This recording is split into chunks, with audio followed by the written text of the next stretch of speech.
60 Minutes, Rewind. In April of this year, America, the world, was stunned by the killing of Dr. Martin Luther King. In December, at Christmas time, 60 Minutes went to the King home in Atlanta, Georgia, to see how his family was faring. We visited last Saturday with Coretta King and her 4 children.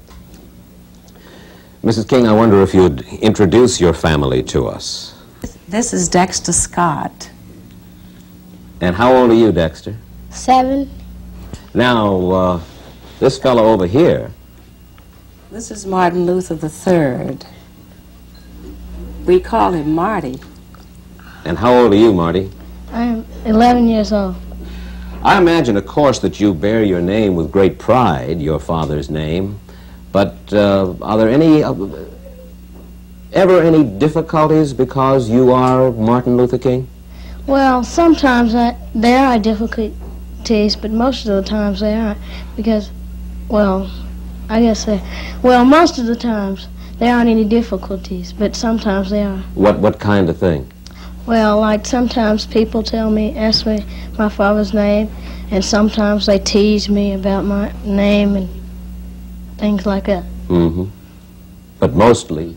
Most of the time nobody teases me anything. Have you decided what you're going to do when you grow up? I want to be a preacher like my father. You do? Yeah. And this is Bunny. Yes. And what are you expecting for Christmas, Bunny? A bicycle. Mm-hmm. A horn. Mm-hmm. A doll. To your left is Yolanda Denise. We call her Yoki. How old are you, Yoki? I'm 13. And where do you go to school and what grade are you in? I go to Grady High School and I'm in the 9th grade. Inasmuch as you're 13, you're the oldest one in the family, do you have special responsibilities? Well, since I'm the oldest and all, I have to watch after Marty and Dexter and Bunny, and they aren't really that much trouble. And when Mother goes out of town, I have to look after them. And it's not really that much to do. They're kind of independent. I must say they are a handsome and healthy and pretty happy-looking bunch of children, and Yoki especially.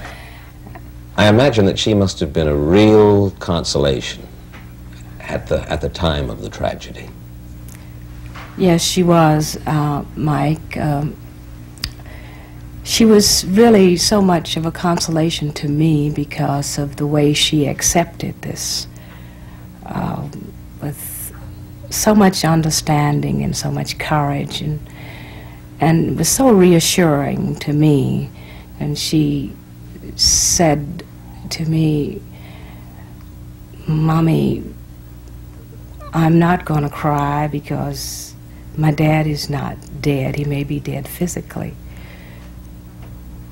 And one day, I'm going to see him again." And she said, "Mommy, you are such a brave and strong lady. I don't know what I'd do if I were in your shoes. Mommy, should I hate the man who killed my dad in?" And I said, "No, darling, Daddy wouldn't want you to do that."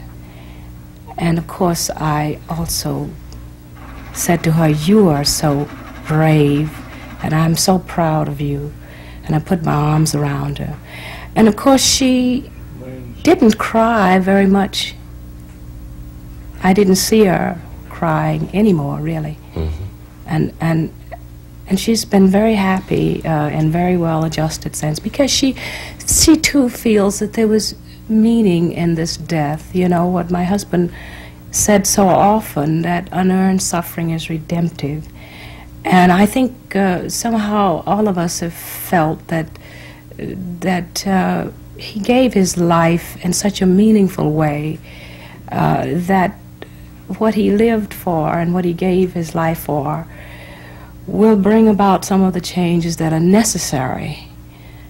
But let me ask you, Mrs. King, I think that some of us sit around sometimes and wonder if the death of Martin Luther King didn't leave the civil rights movement, for a lot of people, leaderless, rudderless. I don't think that this is so. I think that if we are looking for another Martin Luther King, we won't find him, because he comes once in a century, maybe once in 1,000 years.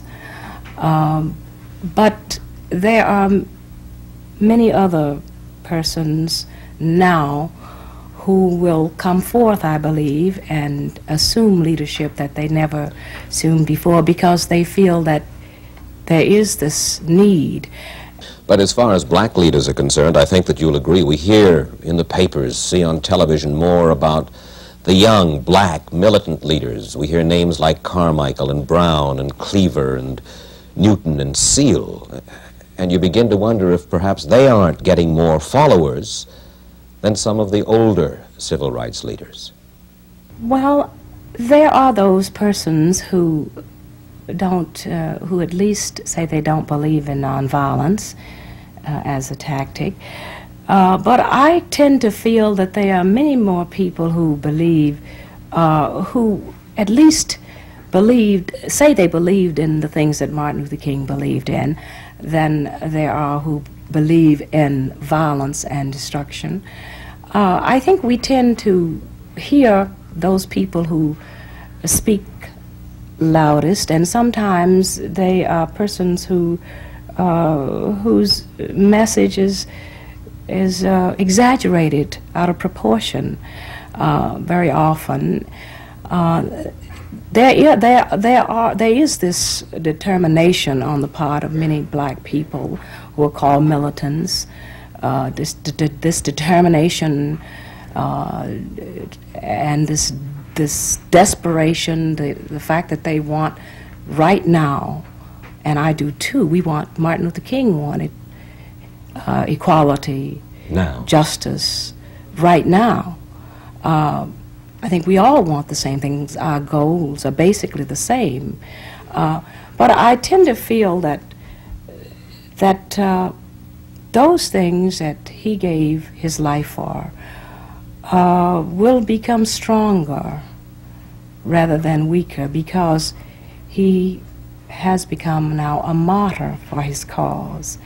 And many of the poor people that he, whose rights he fought for, have hope somehow. It's a strange thing, but they have hope that they didn't have before, even though he's not here. Certainly your life has changed a good deal since last April, Mrs. King. What is your life like now? How much time to family, how much time to work, how much time to writing the book? I feel that my primary responsibility is to my family and bringing up my children, and they need me especially now that I'm the only parent, and I plan to, that is my first priority. Aside from that, of course, I am writing the book, and I will have to see it finished, and this is going to take a good bit of my time. I am making some appearances. Those things still, many of these things are connected with my husband's work. Now, this may be a difficult question for you to answer. Will this be, can this be, a happy Christmas in the King household? Christmas will be sad for us, as it will be for many people, I think, this year.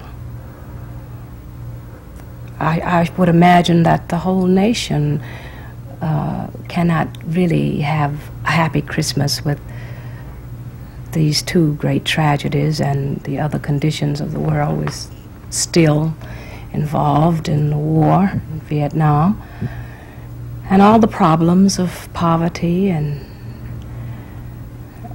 the conflict in our urban crises and so on. But I think that it doesn't mean that we will sit around and bathe in our grief.